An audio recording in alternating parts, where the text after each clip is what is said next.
আপনার দুঃসময়ে আপনার পিঠে হাত দিয়ে কেউ বলবে, চিন্তা করো না, আমি তো আছি। যখন সিদ্ধান্তহীনতায় ভুগছেন, তখনই আপনাকে সুপরামর্শ দিয়ে সঠিক পথে চালনা করার মানুষ আপনি খুঁজছেন, তাহলে এই ভিডিওটি আপনার জন্য। নমস্কার বন্ধুরা, আবার চলে এলাম আজকে আপনাদের সাথে একটু গল্প করতে। 2022 সালের জুন মাস, বুদাপেস্টে ওয়ার্ল্ড সাঁতার চ্যাম্পিয়নশিপ চলছিল। অ্যানিটা অ্যালভারেজ মেক্সিকান বংশোদ্ভূত এক আর্টিস্টিক সাঁতারু দারুণ নিখুঁত এক রুটিন পারফরমেন্স করছিলেন, কিন্তু পারফরমেন্স শেষ হওয়ার পর তিনি আর জলে ভেসে উঠলেন না। তিনি জ্ঞান হারিয়ে ফেলেছিলেন। তার দেহ কয়েক সেকেন্ড ভেসেছিল, তারপর ধীরে ধীরে ডুবে যেতে লাগলো, ধীরে ধীরে একেবারে পুলের তলায়।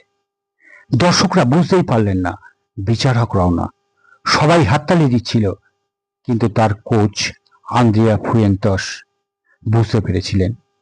তিনি অ্যানিটাকে ভালো করে চিনতেন, জানতেন পারফরমেন্সের পর কতটা সময় লাগে ওর উপরে ভেসে উঠতে। তিনি হৃদয় দিয়ে অনুভব করছিলেন কিছু একটা গড়বড় হয়েছে, আর এক মুহূর্ত দেরি না করে ঝাঁপিয়ে পড়লেন জলে।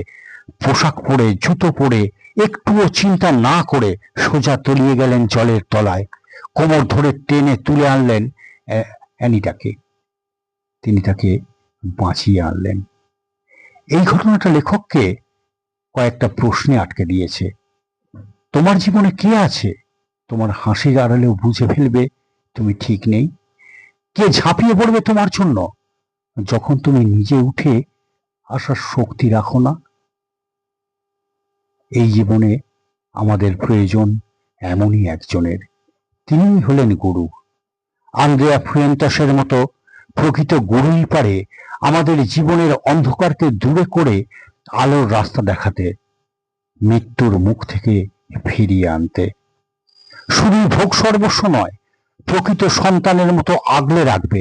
ভুল করলে যেমন শাসন করবেন, সাফল্যে তেমনই গর্বিত হবেন।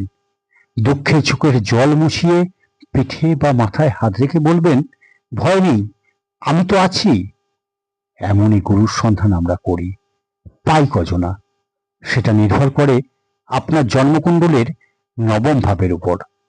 যার নবম ভাব যত ভালো, তার গুরুভাগ্য তত ভালো। আপনার নবম ভাব কি বলছে জেনে বুঝে নিয়েই গুরু করুন।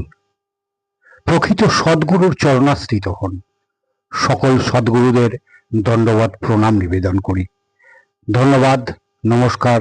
সাথে থাকার জন্য। ভালো লাগলে একটা লাইক, কমেন্ট, শেয়ার করবেন। নমস্কার।